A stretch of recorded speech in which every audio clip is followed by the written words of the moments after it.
दोस्तों, मैं आशीष कुमार अपने YouTube channel Bihar GK tricks में आपका स्वागत करता हूं। आज हम लोग आधुनिक बिहार के अंतर्गत बिहार में नागरिक सरकार का गठन के बारे में इस वीडियो में पढ़ेंगे। तो यदि आप लोगों ने अब तक हमारा channel Bihar GK tricks subscribe नहीं किया है तो इसे सब्सक्राइब कर लें, साथ ही बेल आइकन को जरूर दबाएं। तो आइए वीडियो को स्टार्ट करते हैं। स्वतंत्र आंदोलन के दौरान लोकमान्य तिलक ने उद्घोष किया था, स्वतंत्रता हमारा जन्मसिद्ध अधिकार है, हम इसे लेकर रहेंगे। उनका यह उद्घोष 15 अगस्त 1947 को फलीभूत हुई। अंग्रेजों की औपनिवेशिक शासन व्यवस्था से भारतीयों को मुक्ति मिली थी। अंग्रेजों से पूर्व अफगानी, तुर्क, पठान, मुगल आदि विशेष विदेशी आक्रमणकारियों की यहाँ शासन व्यवस्था रही थी। भारतीय उनके अधीन थे। पराधीन मनुष्य न तो सुखी रह पाता है और न ही अपनी इच्छाओं के अनुकूल जीवन व्यतीत कर पाता है। इस तरह स्वतंत्रता का महत्व हमारे लिए और बढ़ जाता है। बिहार के लोग विदेशी शासन व्यवस्था से सर्वाधिक पीड़ित रहे थे। स्वतंत्रता के पश्चात बिहार में पहली नागरिक शासन व्यवस्था स्थापित हुई थी। इसी के साथ यह आशा जगी कि अब बिहार का सर्वांगीण विकास संभव है।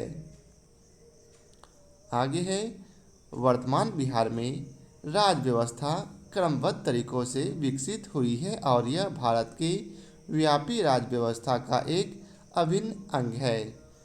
बिहार बंगाल का बंटवारा औपनिवेशिक अंग्रेजी राज में 1912 में हुआ था।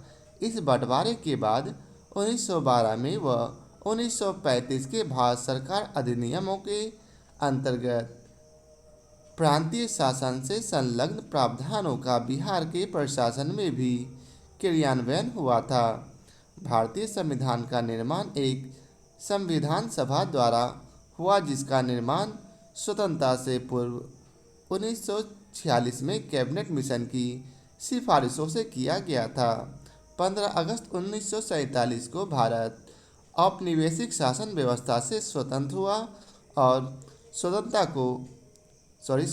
के पश्चात 26 जनवरी 1950 को यह संविधान पूरे भारत में लागू कर दिया गया। बिहार की राज्य व्यवस्था भारतीय संविधान के प्रावधानों पर ही आधारित है। अब आइए आगे बढ़ते हैं। बिहार में प्रथम कांग्रेस मंत्रिमंडल का गठन। यह गठन 1937 में हुआ था। भारत सरकार अधिनियम 1935 में जो संवैधानिक सुधार हुए, उसके अंतर्गत प्रांतों में प्रांतीय स्वायत्तता लागू करने का फैसला हुआ था। भारत सरकार अधिनियम 1935 ने भारत डायरची में अर्थात 1919 के विधान से स्थापित व्यवस्था समाप्त कर दी थी। इस नए विधान ने राज्यों को न सिर्फ वित्तीय, प्रशासनिक एवं विधान संबंधी स्वतंत्रता प्रदान की। इस नए विधान में 11 से 6 राज्यों में विधानसभा के गठन का भी प्रावधान किया गया था। बिहार में विधानसभा एवं विधान परिषद के लिए क्रमशः 152 एवं 30 सीटों की व्यवस्था की गई थी। इस नए विधान के अंतर्गत बिहार में पहले विधानसभा के लिए चुनाव 1937 में 22 से 27 जनवरी के मध्य बिहार के 152 निर्वाचन मंडल क्षेत्रों में चुनाव संपन्न हुए थे। आगे है, बिहार में 152 संस्थानों में से 70 निर्वाचन क्षेत्र सामान्य जातियों के लिए, 15 अनुसूचित जातियों के लिए, 7 अनुसूचित जनजातियों के लिए, 39 मुस्लिमों के लिए, 4 महिलाओं के लिए, 2 एंग्लो इंडियन समुदाय के लिए, 2 यूरोपीय समुदाय एवं 13 विशिष्ट क्षेत्र के व्यवसाय अर्थात उद्योग, जमींदारों, शिक्षक, ईसाइयों के लिए सुरक्षित थे। पिछड़ी जाति का मुद्दा भी इसी दौरान उठा। बिहारी समाज को जितना तोड़ा जा सकता था उसे तोड़ा गया। मुस्लिम लीग की गतिविधियां बढ़ रही थी। अक्टूबर 1937 में जिन्ना की बिहार दौरा से बड़ी संख्या में मुसलमान मुस्लिम लीग में सम्मिलित हो गए। हिंदू मुस्लिम दंगे होने लग उठे। कांग्रेस पर 6 वर्षों का प्रतिबंध लगाया गया। प्रतिबंध हटाने के पश्चात बिहार राजनीतिक सम्मेलन का 19वां अधिवेशन पटना में आयोजित हुआ। आगे है, कांग्रेस ने 107 प्रत्याशी खड़े किए थे, जिसमें 98 प्रत्याशी विजयी रहे। मुस्लिम लीग 20 स्थानों के साथ दूसरे सबसे बड़ी पार्टी बनकर उभरी। आम नागरिक निर्वाचन मंडलों में कांग्रेस ने सभी 5 जगहें जीती।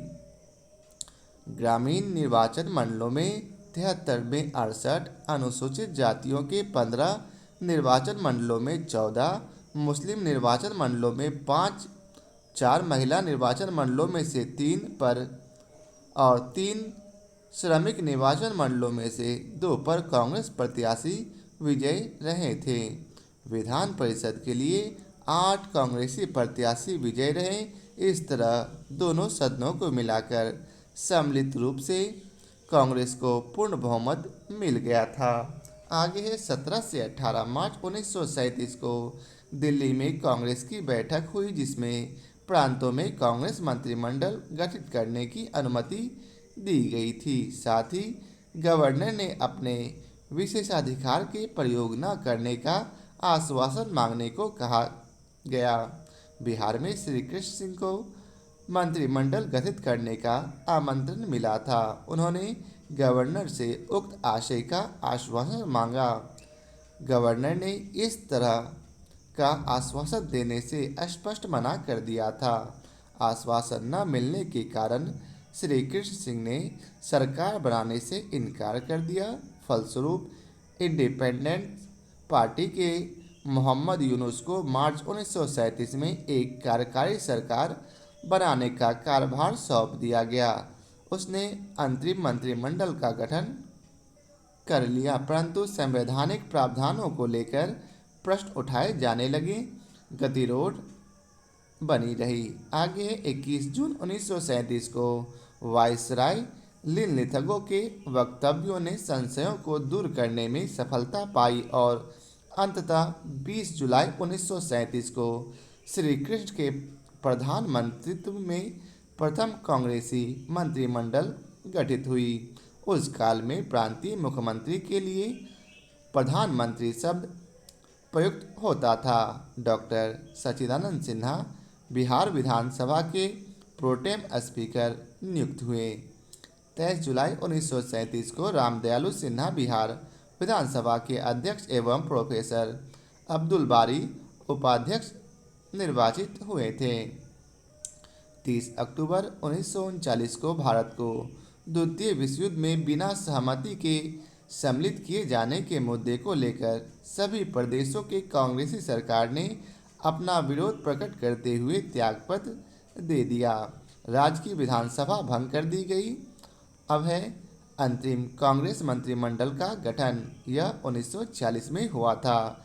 31 अक्टूबर 1939 को श्री कृष्ण सिंह मंत्रिमंडल के त्यागपत्र दिए जाने के बाद 1945 तक पुनः विधानसभा का गठन नहीं हो सका। इस बीच स्वतंत्रता आंदोलन को कुचलने तथा बिहारी समाज को तोड़ने फोड़ने संबंधी कई प्रयास औपनिवेशिक सरकार की ओर से किया गया था।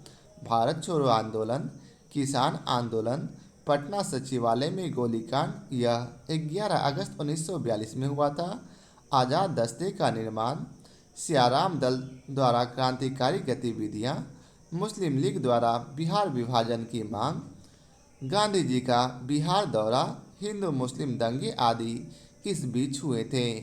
मार्च 1946 में चुनाव परिणाम घोषित हुआ। बिहार विधानसभा के 152 सीटों में कांग्रेस को 98, मुस्लिम लीग को 34, मोमीन को 5, आदिवासियों को 3 और निर्दलियों को 12 सीटें मिली थी। 30 मार्च 1946 को श्री कृष्ण सिंह के नेतृत्व में कांग्रेस मंत्रिमंडल ने शपथ ग्रहण की। बिहार विधानसभा से संविधान सभा के लिए 39 सदस्य चुने गए, जिनमें सरोजनी नायडू, सच्चिदानंद सिन्हा, राजेंद्र प्रसाद, जगजीवन राम एवं तजझुल हुसैन आदि के नाम प्रमुख हैं। अब आगे है स्वतंत्र भारत में मंत्रिमंडल का गठन। यह 1952 में हुआ था।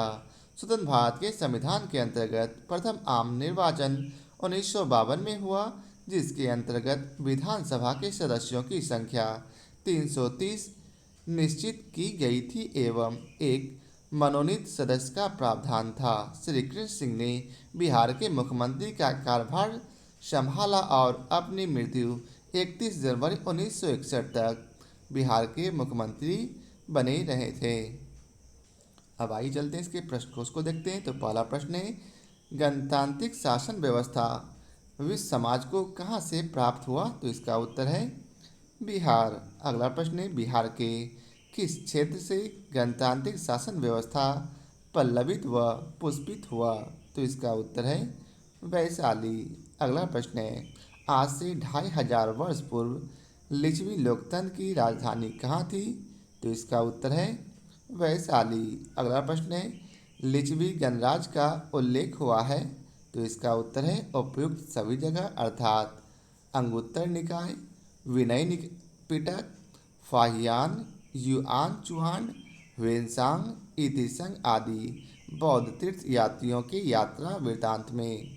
अगला प्रश्न है, बिहार के लोग प्राचीन काल से विश्वास करते आए हैं? तो इसका उत्तर है उपयुक्त सभी, अर्थात प्रजातांत्रिक मूल्यों में, संघ शक्ति में और शाश्वत संस्कृति को सजीव रखने में। अगला प्रश्न है, वैशाली लोकतंत्र शासन प्रणाली के प्रशंसक थे? तो इसका उत्तर है गौतम बुद्ध।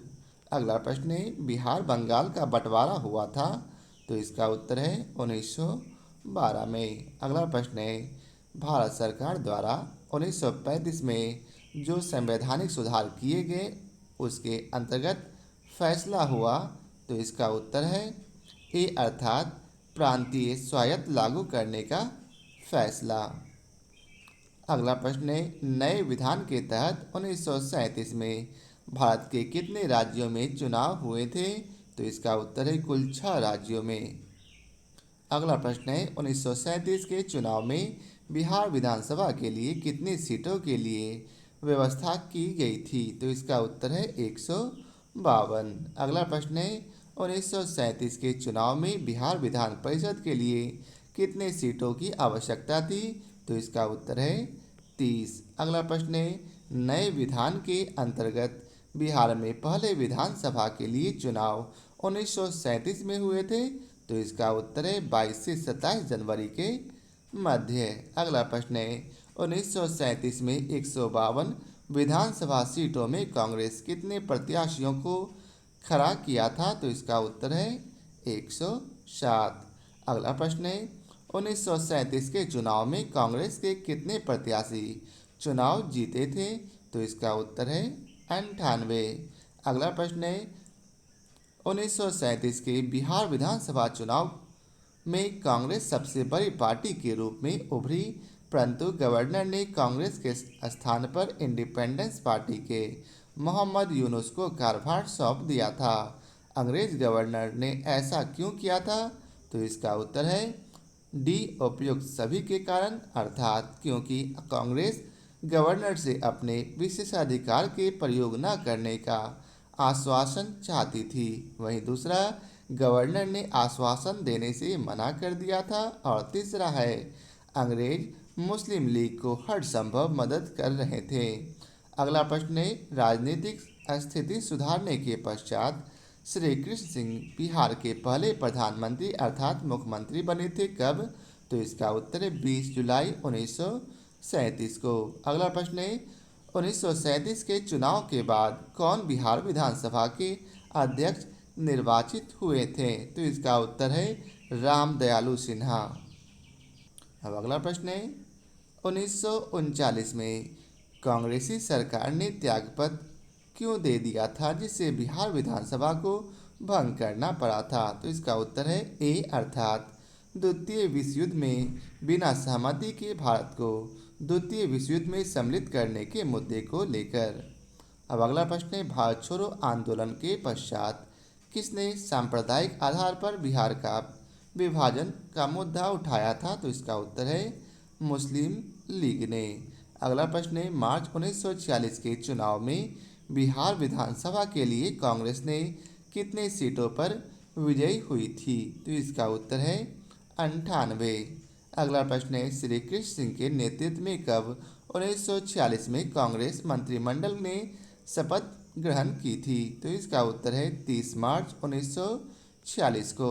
अगला प्रश्न है, भारतीय संविधान सभा के लिए चुनाव कब हुए थे? तो इसका उत्तर है जुलाई 1946 को।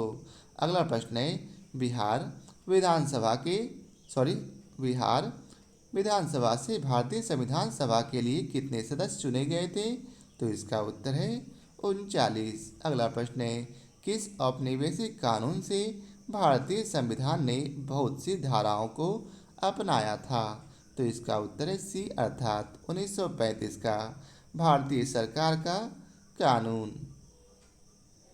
अगला प्रश्न है, इंडियन इंडिपेंडेंस बिल संसद में कब प्रस्तुत किया गया था? तो इसका उत्तर है जुलाई 1947 में।